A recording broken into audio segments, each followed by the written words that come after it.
Hello everyone and welcome back into our How to Win a Culture Game in Civilization 6 tutorial. This is part number 2 of 3 where we are going to cover turns 100 to 150. The focus of these 50 turns is really to build the empire from within. We have mostly settled all our cities. We really need to build up the empire from within our cities now. We got to get our districts down. We got to get our buildings down. We need to use builder charges to really kind of boost the tiles we have in our cities. And I can't wait for you to watch it. If you're enjoying the tutorial so far, ask any questions you have in the comments. Either myself or someone else from the Civ community can probably hop in there and answer those questions. Also, check out the links in the description. We stream Civ all the time on twitch.tv/VanBradley, and I'd love to see you there. Click the like and subscribe button as always if you either like the video to help it get out to more people, or subscribe to make sure you don't miss a video. I will see you for turns 100 to 150 in just a moment. With this settler up north here, I have kind of planned out a city here. The main thing to do with this city, the main thing you should know is I wanted a city where we could build our bath for Erascore. So we're going to build a bath here. It needs to be connected to a mountain or a river, which is perfect. We are going to settle this coastal city here so we can at least have one harbor. Now, building a harbor and a lighthouse gets you a trade route the same way as building a commercial hub and a market does, so that is great for us. What's crucial is that you don't build both. You cannot get two trade routes, one from a market and one from a lighthouse. You need to pick one or the other. So for that reason, I recommend building either a harbor or either a commercial hub, but you definitely don't want to build both because you cannot get both trade routes. Also, I think it's probably valuable to us to have at least one industrial zone just to start ticking up the great person points for a great engineer, just in case that comes in handy for us later in the game. I'm currently trying to sell our Diplo favor. I don't think we need all of it, and I think bringing in a little extra gold would be nice, but as you can see, the offers are just terrible. They recently patched the game, so the AI doesn't value Diplo favor as much, so I'm not surprised the offer is this bad, but if you see me hoarding Diplo favor, just know that I tried to get rid of it, and I couldn't really find a trade that worked out very well for us. So at any point in the game, if a trade route comes up and you want to know where your trade routes are going to make sure you have a trade route with every civilization in the game, you can head over to this trade route overview function in the top right hand corner. You can see I have one to Cyrus right now. So it's giving me the plus 25% tourism. It tells me that, but I can pick anyone else that isn't Cyrus and send one over. I know this one was going to Pachacuti at some point, but either way, I just want to make sure I have one to everyone. So I don't want to send one to Cyrus again. I want to send it to anyone else that is not Cyrus. You also want to keep in mind trading posts. The farther I send the trade routes along, the more trading posts get established, and the farther I can send trade routes again in the future. I can see now that in Kume, this theater square is going to be done in one turn. I'm 2 turns away from being able to buy the amphitheater, so I want to make sure that my great writer is there right away, so I'm going to teleport it over. That way we're good to go right away to put our great works of writing in the amphitheater when it's done. I think I'm at the point in the game now where if I want to get a city down here, I'm going to have to go now before Jadviga has the fun idea of settling a city here. We still have 1, maybe 2 more cities to settle over here if we would like. I don't want to keep settling forever here. We do need to start getting some districts down in Rome.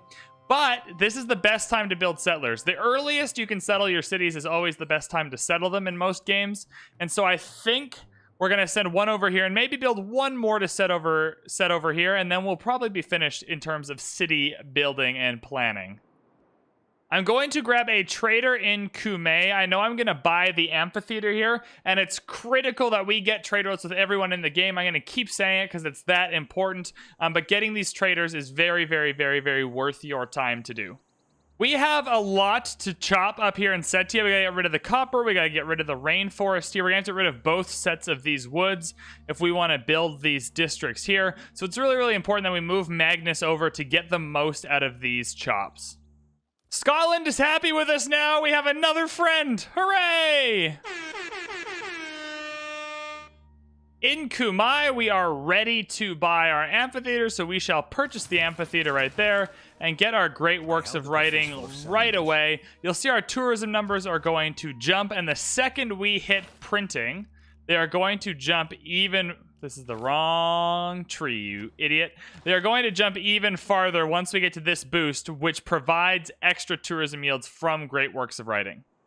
We have another great scientist, Omar Khayyam. Any one of these great scientists that triggers Eurekas and Civics, they may not be the best great scientists always, but they're usually really good. So I recommend taking these, especially if you're a new player in the game. Getting boosts is really helpful, especially if they're for things that you might not have been able to boost. Exploration is nice for us. That's something we probably weren't boosting anyways. Siege tactics is fine, and military engineering, all good boosts, all things we might not have boosted anyways. So that's just a good, great scientist for us to have. With this city down here, I don't really want to build a quarry on the marble. I don't want to negatively affect the appeal of any of these tiles if I could help it. So I'm just going to settle right on the marble, thus giving it to us as a resource we can trade or keep for amenities, but not forcing us to put a quarry on the tile, which would not be great for appeal, which we're trying to keep up because of Earth Goddess. We are now in a golden age along with Australia, Pachacuti, and Scotland, with Pachacuti and Scotland being actually in a heroic age. That's pretty impressive for them.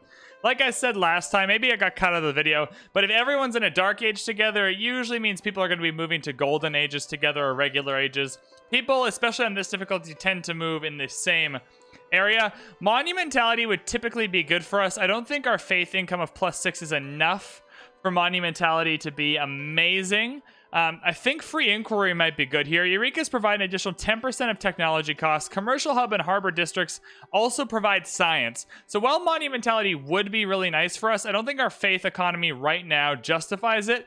And I think free inquiry, with the amount of commercial hubs we either have or are going to have, just gives us more science, which pushes us farther ahead in the game. For our governors, I think our next best bet is Reina. We have Magnus to where we need him. Provision is a good ability, but we don't have that many settlers left to build, so it's kind of a waste of a governor title to go into it now. We have Pingala where we need him, so I think Reina makes a lot of sense. We have a lot of commercial hubs and whatnot that we can boost the gold output of, but what makes Reina really great is you can actually purchase districts with gold, which comes in really handy in cities that you settle later in the game, because then you can just buy the districts they need instead of having to wait the turns to build them. And with +65 gold, and that number's increasing, we don't have a big military to spend money on. We're gonna have lots of gold, so I think getting Reina down to where we need her will be a really good kind of boost to our ability to pump out districts as the game goes on here. And we will put Reina in Kumai for now. Kumai has a good commercial hub that Reina can immediately boost. Oh, baby, we have discovered Antananarivo. Now, Antananarivo might be one of the best city-states in the game for a culture. When if we go look at its suzerain bonus, your civilization gains +2% culture for each great person that has ever earned, up to a total of +30%. So just imagine pretty much getting a free +30% culture in your empire if you can manage to be the Suz of Antananarivo. It's even better than Babylon for us, I think, so we might try and Suz Antananarivo. We have our first World Congress now.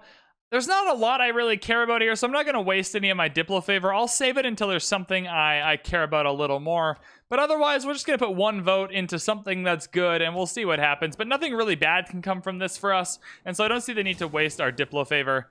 Yeah, 100% towards religious city-states, that's fine. We're trading with civs, not city-states. It's very important, so this doesn't matter to us. And 100% more grievances doesn't matter to us, really, because we're not going to be at war, hopefully, with anyone in this game. We have another great writer. Welcome to the club, baby. There's nowhere for you to go yet, but we are working on it. We're working on it. Trade route needs to go to someone we do not have a trade route with, so we have one with Cyrus. We have one with Pachacuti. Can we send one here to Scotland? We can. We will send one to Dumfries, and that'll be another one for Scotland. And as you can see, the +25% tourism bonuses are applying to all of them. And our alliances need to be a little bit reworked. We just unlocked alliances, so let's get some of those. So we know we are trading with each of these civilizations. The only alliance I really want to avoid is a military alliance, because then I'll end up in a war. So we know with Cyrus here that Cyrus might want to go for a cultural victory, right? So we don't want to make a cultural alliance with him, because that'll give him extra culture as he sends trade routes to us. But if we go here and we go to... Can I go to alliances yet? Oh, maybe they haven't unlocked alliances. Just kidding. So we've unlocked alliances and the AI has not yet. So we will deal with alliances in a future part of the game here. +4 campus, looking really good in between all these mountains here. That'll also add a +1 to the theater score when it's finished, because then the theater score will be between 2 districts. As much as I would love to get this library in Lug Dunham, in fact, I might be able to buy the library here. We need more places to put our great writers, and we need them as soon as possible. So I'm going to kind of just skip the library here for now and focus on getting this theater score down as quickly as I can. We have now built our first bath up in the north where it was marked out on the map. Just be aware that your first bath does give you 4 era score, so just be sure you're not over the era score limit when you build your bath, or else it's just a waste of 4 era score. But all the way up here, it is a good set of era score to get, because we are now in a new era and it is not taking us over the limit. It is in fact pushing us towards keeping our golden age in the next era. The next thing to do here will be to build the industrial zone. When you have industrial zones, you want to build them as soon as possible. They cost production to build and they give you production back. So they take a certain amount of turns to pay back the production you put into them. We're only going to build the 1 industrial zone this game, so I want to get it done as soon as I can just to maximize the value of it. We are now finished building settlers, so we can get rid of this colonization card. We now have plus 100% theater square district adjacency bonuses. Now, this isn't going to give us a huge culture boost right now, but I think we can slide this in here, and I think 100% commercial hub adjacency bonuses is great as well. We have lots of commercial hubs giving us lots of gold, so if we slide that in here instead of great writer points, we have lots of great writer points anyway. We keep earning great writers that we have no room for right now. So I think the little bit of the increase in culture and gold is going to be a huge boost for us to kind of finish out this game here, especially because it's only turn 115. Governor title, we talked about Reina. Harbor Master's really good, doubles the adjacency, which in this golden age also doubles science, which is great. We want to get down to contractor, so you want to go Harbor Master, tax collector into contractor is how we want to move through Reina here, but there's really no point in grabbing Reina this early if you're not committed to the contractor bit, which is definitely our plan. We just hit printing, which is a huge boost for us. Our tourism yields from great works of writing are now doubled. That is, most of our tourism right now is just in great works of writing, so that's amazing. This is a big boost for us. It also unlocks the Forbidden City, which we might want to consider as a wonder, which we can talk about in a minute. We have another trade route here, so again, we're going to check. Scotland, Pachacuti, Cyrus, who is next? Jadviga's next, so we will send a trade route to Jadviga. And that'll be 4 out of a possible 5 boosts for us. Now that we have printing, the next big thing in the tech tree for us is going to be flight. It's not as big of a deal right now as Rome, but you'll notice a lot of civs like France when you build their chateaus, or Cleopatra of Egypt when you build their sphinxes, will say will receive extra tourism once you get to flight. So obviously getting to flight, it says receive tourism on all improvements that provide culture. Amount of tourism generated is equivalent to the improvements culture output. So not a big deal for us right now, but it's something we want to head to. The next thing we want to head to is steel for the Eiffel Tower. So the Eiffel Tower gives every tile in our civilization +2 appeal. You can imagine with Earth Goddess that's very important, and we haven't talked about natural or national parks yet, which we will, but Eiffel Tower is so important for those as well because those require tiles to have good appeal. So our next 2 spots are flight and steel. In this game, I think steel is more important, so we're going to head towards this direction. But in your games, if you're playing Catherine of France or Cleopatra of Egypt, flight might be the place you want to head first. To each their own. I think in this game for us, though, steel is going to be the best bet because Eiffel Tower is so important to our victory condition. So right now at this point of the game, turn 123, there's a little bit of a lull. As you can see, this is the point where we're done kind of expanding and we're just city building. So we have lots of theater squares going down, lots of campuses being finished, universities, more theater squares up here. So as you can see, once all of this stuff kind of finishes and gets built, we're going to get a real boost into the game here. So I'm focusing with our builders, going around and getting rid of some of the tiles. I know I don't want this stone here, so I'll chop it out to make sure that the theater square gets finished as soon as possible. Same plan here. We'll buy an amphitheater with the 600 gold that we'll need. It is important to move Magnus around if you are going to chop out tiles. Magnus is busy in another city where I'm also chopping, and I want to do this as quickly as possible. And I don't want to wait the 5 turns it takes to move Magnus. But just so you kind of get an idea, this video is going to be much shorter than the last one because turns 100 to 150, you're just kind of building up your empire, getting your districts going. You've already settled all your cities, so we are just getting everything set set up for us to win the game here. How much is this going to take off? The whole thing, baby. The whole freaking thing. I will buy the amphitheater, so go for the library. We just hit the jackpot with another great merchant that grants a free trader unit and increases the trade route capacity. Couldn't ask for anything else to kind of finish up our trade routes. And now we are going to have a trade route to every single civ in the game, which really helps with tourism. Let's use this bad boy here, get our trader. Who is the last person we need to send a trade route to? I think it's Australia. Scotland, Pachacuti, Cyrus, Jadviga. It is Australia. So to get to Australia, ooh, we might need to come up to Rome.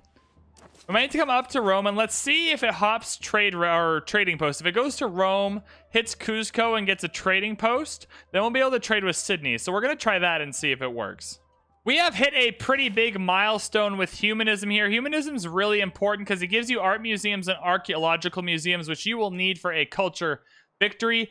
I'm not going to go over each one of them too much now until we start having them in our cities, but my preferred ratio, you can only build one or the other. So you need to do theater square, amphitheater, and then you can pick either an art museum or a archaeological museum. Through a little bit of trial and error and consulting with the community and chatting with other players who play on Deity, we typically go for 2 art museums for every 1 archaeological museum. So we'll just go art museum, archaeological museum, and then rinse and repeat. That way you get a good mix of different ways to acquire culture and faith and those types of things, but you also make the best use out of both of these, so you don't ever have too many great artists that you have nowhere to put them, like we have with great writers right now, but you also don't have so many cities that need archaeologists, which take either a lot of gold or a lot of production to make. So if you don't remember anything of what I just said, 2 art museums to 1 archaeological museum should be a good ratio for you to start building in your empire, to start getting the right amount of great people and archaeologists you'll need. Now that we've hit humanism, the next thing we need is another government. Monarchy and theocracy don't do a lot for us this game. Merchant Republic gives us plus 10 gold in all cities with a governor and plus 15% production towards districts. As we are building lots of districts right now, that is perfect for us. As expected, as we hit these trading posts over here, we are able to get to Sydney. So that will give us 1 trade route with each other civilization in the game, which gives us the maximum amount of boost from the trade routes to pull in tourists into our cities. If we go into our world rankings culture screen right now, you should be able to see and verify that you have the plus 50% boost for every single city via the open borders and the trade route here, which we do. Down in Mitochondria, the powerhouse of the empire, it is time for our first art museum. Let's get it going, guys. We'll have that by turn 135. At this point in the game, turn 128, we have 9 cities, which is not quite where I like it exactly. I still think it's time to take a breath and start really kind of building up our empire from within now. Stop expanding, just start building campuses, start building theater squares, start getting all those yields we need out of our cities.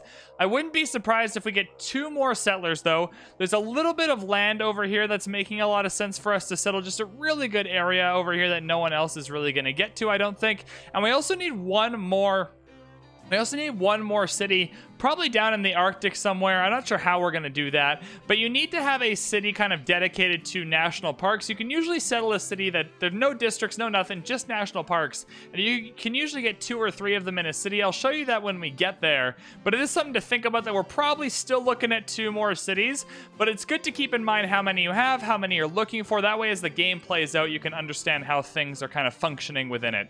So I think we'll look for 1 more city over here eventually, even if it's just to build 1 more theater square. And 1 more city in the tundra, maybe somewhere with good appeal so we can build some national parks.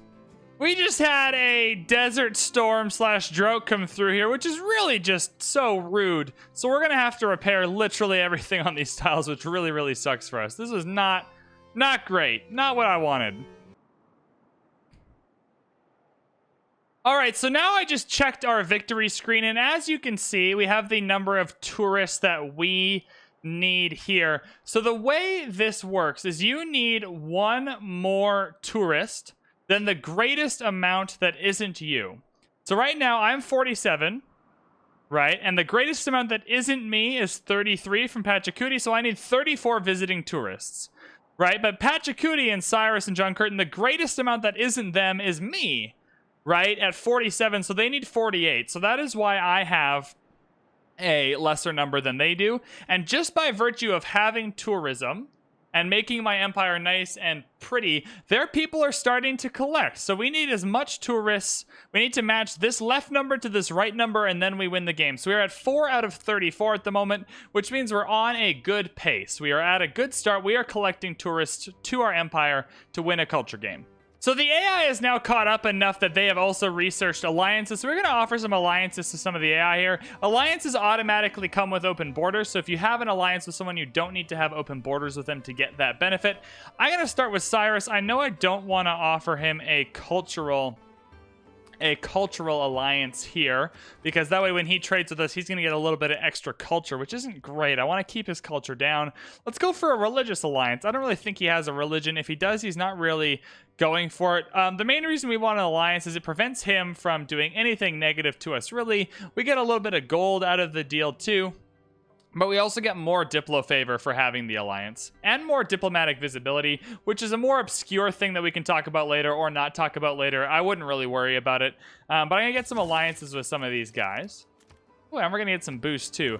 I just think it's worth doing. What do we want? Pachacuti, you have a lot of culture as well. Let's do an economic alliance with you. You want to do it for 3 gold? Sure. Sure, Pachacuti, whatever works. Who else is near us? Jadviga? We really need a lot about Scotland. Does Scotland want an alliance? Let's do a research alliance with Scotland. He wants 2 gold for it. That's fine. Now we have open borders with those guys. We can now go and double check and make sure we have open borders with everyone else. Jadviga's good. John Curtin? How are we doing? Still good. Still collecting tourists. We are on a roll, baby.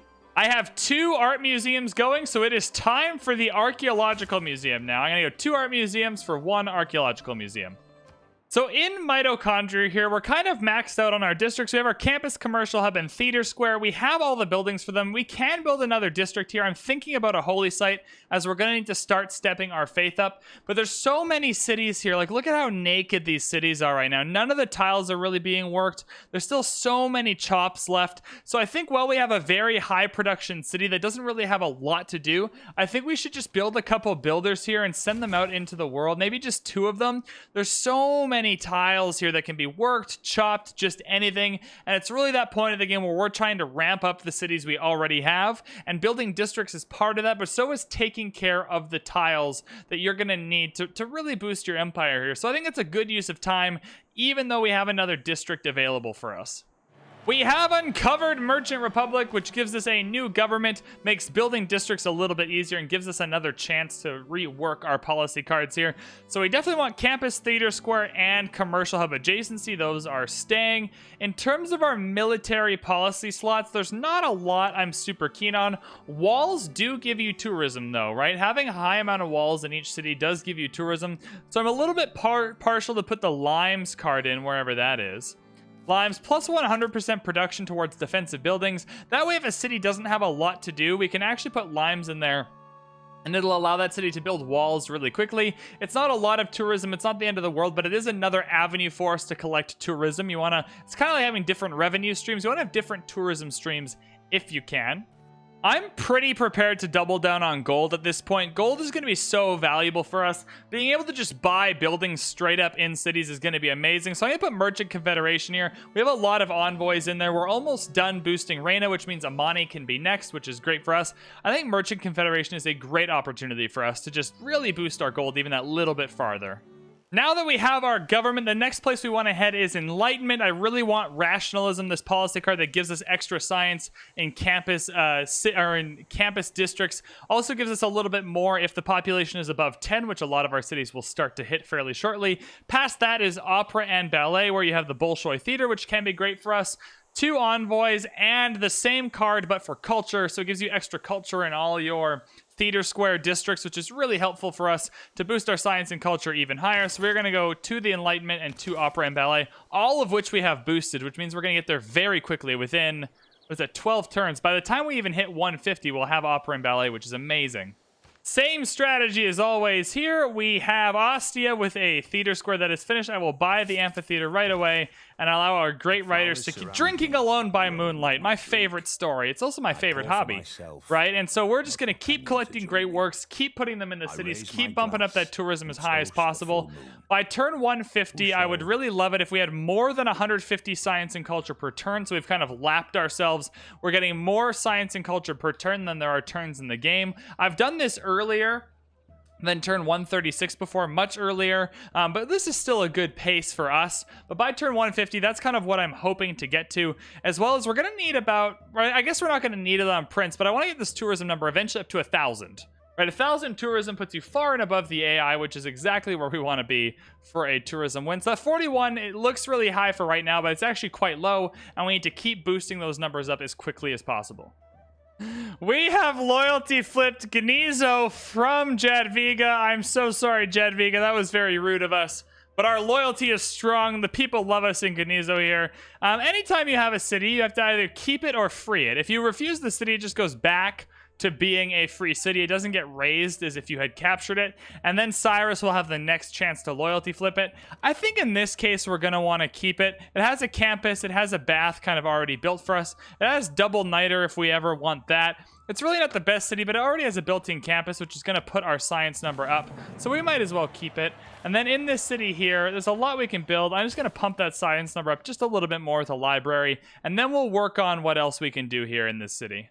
It is World Congress time again. Is there anything we care about? Ugh. Military stuff, I don't really care. And grievances stuff, I don't really care either. So we are holding on to all of our Diplo favor. Hooray! We have 100% more grievances. Awesome. Cool. It's a good thing we're not planning on aggrieving anyone.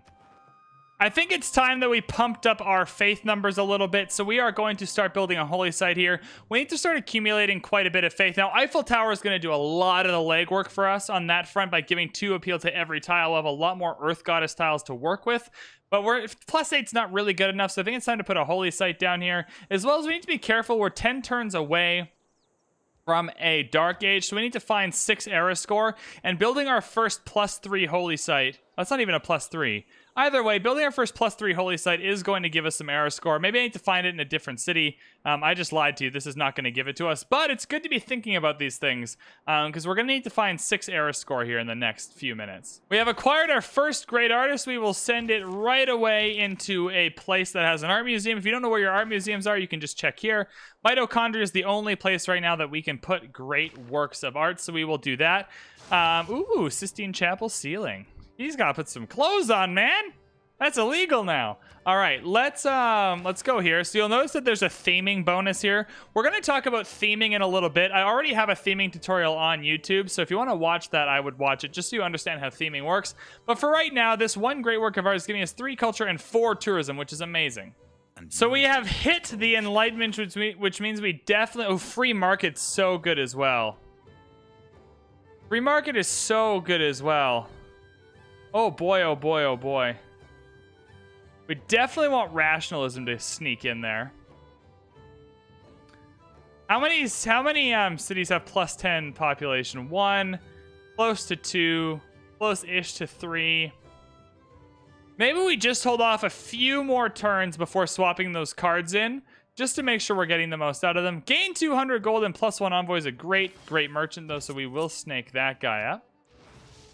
Let's, definitely want an art museum down here. Let's spend our envoys. So we always want to check in on where we have our suzerainship. So we're already in Nan Modal. Pachacuti's catching up to us, which is annoying. So we're going to have to put this in Nan Modal to stop them from taking it. Although we really want to head to Antananarivo as soon as possible to get that boost from all the great people we've earned. You know what? I'm going to do that anyway. That's a much better boost for us. I'm going to head there anyway. With that money we just got from the Great Merchant, I'm going to buy an art museum up in Lugdunum and get going on culture as quickly as possible here. We have used our great artists now, and we have a religious painting and 2 sculptures. We'll worry about the theming bonus in a few minutes, but it's good to know that they're giving us 5 culture and 8 tourism. This great scientist here is one of the best in the game. Isaac Newton instantly builds a university and library in this district. Universities now provide +2 science. That's all universities you build will give you +2 science. Very, very good. Over in Kume, there's a library here, but no university. Library, but no university.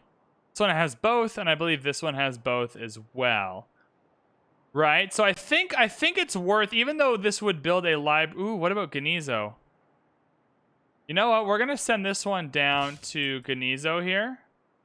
Let's teleport you. You're on the road here. We're going to teleport you down to Genizo.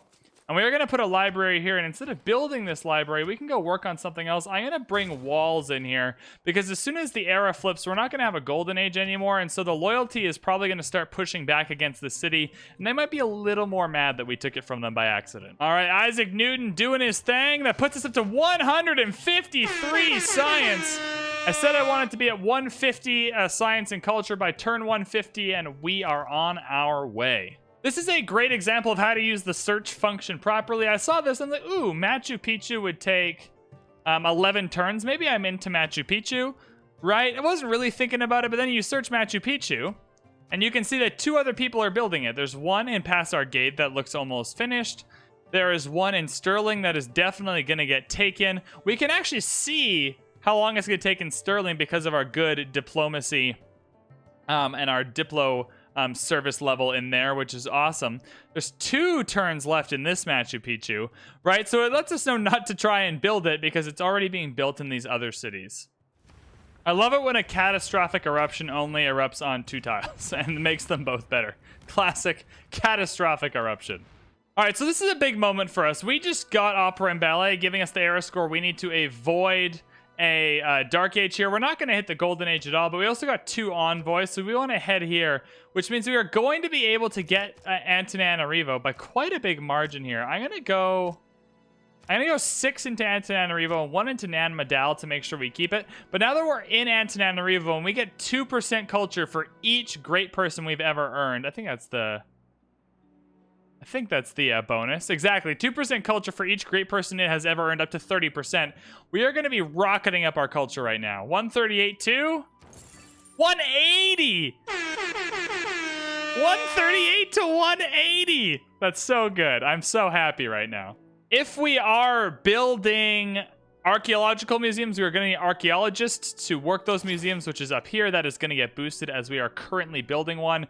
And then we're going to head straight to conservation here for our naturalists so we can start building national parks. I think our gold is high enough at this point that it's worth taking out Merchant Confederation and town charters to put in Grand Opera and Rationalism. It's not going to boost the science and culture too much right now, but it's going to boost them a lot in the long run. It's great to have these cards in, and I don't really see a world where we need 121 gold per turn to win this game. I think the extra science and culture are much more valuable to us right now than the gold. You can also see that that holy site we built took us from +8 to +22 faith per turn, which, to be honest, isn't something to shrug at. That's a good increase for us. It's almost a 3 times increase in our faith income. If your city is really, really good like Mitochondria is here, and there's nothing much to build, I would really like the synagogue, but it's not really urgent, right? You can use your cities to build these projects down here, and they will give you kind of a boost of great person points and a little bit of that yield per turn for whatever it is. You need to have the corresponding district in the city.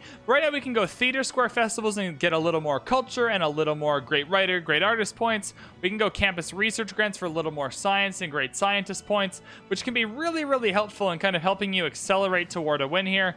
I am going to go with campus research grants for a little more science per turn and work towards a few more of those great scientists, just because we're a little behind on campuses where we're not really that behind on theater scores at all. The theater scores are going down in every single city. We are going to build a monument here in Genizo. We're going to need as much loyalty as possible, especially if either Cyrus or Jadviga hits a golden age here. We might be in a little bit of trouble trying to hold on to this city. All right, so we have hit mercantilism here. There's 3 things that have happened this turn. So we have hit mercantilism here. That means camp improvements receive +1 production and +1 food, which is awesome. If we don't already have camp improvements down, now is a great time to go and build them. Also, lumber mills can be built on rainforests. We are trying to get rid of our rainforests because they have negative appeal kind of associated with them, and we would like positive appeal for our Earth Goddess Faith generation. But it's good to know that that happens at mercantilism. I know we don't want to change our policy cards. We're pretty happy with those. We are not in a golden age again, but it seems like everyone else is also struggling, so we are going to be able to keep the city no problem. Now it's time to pick our dedication here. Now these ones are pretty bad. Exodus and Hicksunt are just terrible for us right now. We've already discovered most of the map and we don't have a religion, so we can get 1 era score for each district we construct, which is something, although we're not really building too many districts, or 1 era score each time we build a trade route or complete a trade route. That's something we're going to be doing more of, I think. I think the districts we want we already have down, and we're just more focused on the buildings right now. So reasonable people can disagree on monumentality or reform the coinage here, but I really think the middle two are a bad choice. I'll hedge my bets that reform the coinage would be better, but I may be mistaken in monumentality. If I went back and played this again, might be the better choice, but I'll pick reform the coinage here. It is also turn 150 right now, which is awesome. We have hit our goals of getting 150 science per turn and 150 culture per turn. We aced the culture one, right? So we are in a good position to win the game. The next part in this series will be us winning the game. Let's do a main takeaway here of kind of what you're trying to achieve in your next 50 turns from turn 100 to 150. By turn 100, you should have mostly settled your cities. Not all of them. We settled 2 or 3 cities this video. We also took one over via loyalty flip, which is awesome. Right, but you can see the focus of this video is mainly just building up our empire from within. Going to the cities you already have and going, hey, you're going to need your districts down. You're going to need a theater square. You're going to need to be building an amphitheater or an art museum, right? Or a university. Now, the next video, now that we have our amphitheaters built in most of our cities, or our theater squares, we have most of our campuses built, we're going to be finishing off the buildings and really just pinpointing exactly what we need for the culture win, which is going to happen in the next part. Turns 150 to the win, to the victory, whenever you can achieve it, whether that's turn 200, which is what we're going to shoot for, or a little bit past that. That's totally fine. So we've kind of done the first 2 stages. We've done the first 100 turns of expansion, kind of learning about the land, putting our cities down. The next 50 turns is about kind of growing from within, and that's what we've achieved here. You can see we started out with much less science and culture per turn than there was turns in the game, and now we have eclipsed both of it. In lots of games, you could get more science and more culture than this, but I think we're doing a pretty good job. And in the next episode, we are going to shoot for our victory, and I can't wait to do it with you guys. If you found this kind of tutorial a little bit helpful, feel free to let me know in the comments below. Hit the like and subscribe button if you enjoyed it. I would really appreciate it. I will see you in the next episode for turns 150 to our victory of how to win a culture game in Civilization 6. Cheers, everyone.